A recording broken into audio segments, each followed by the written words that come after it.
जहिया से शिवजी रौरा घरे आइनी मैया बाबा दुलमा होई जास मैया बाबा दुलमा होई जास।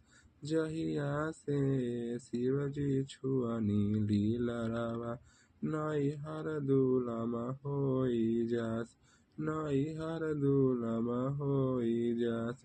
कहाँ बारे शिवजी सिलवा तलोरा कहाँ बारे भंगिया धतुर कहाँ बारे भंगिया धतुर कहाँ बारे शिवजी सोने के कटोरिया भंगिया पीसिया पीसी देश भंगिया पीसिया पीसी देश।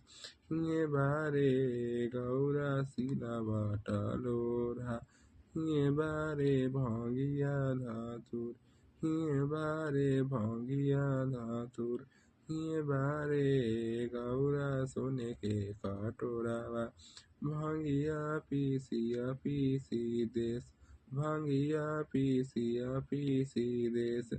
एक हाथ गौरा देई भंगिया जे पिसेली दूसरे धारेली नयना लोर दूसरे पोछेली नयना लोर।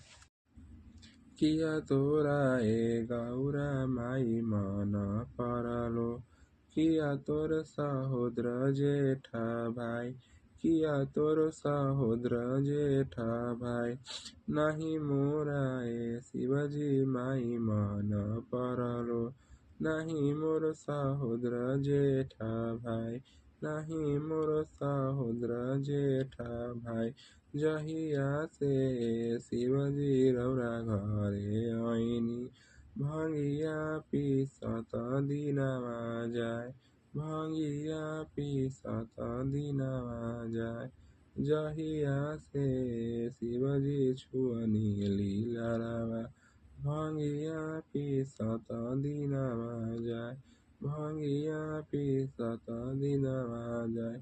छोरा छोरा ए गौरा सिलवा टलोरा छोरी दाना भंगिया धातु छोरी दाना भंगिया धातु।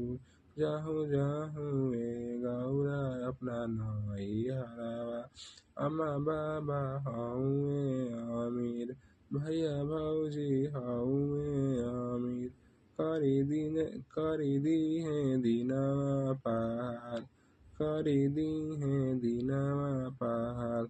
एतना बचन जब सुनली गौरा देई धैली हली शिवजी के गोर धैली हली शिवजी के गोर।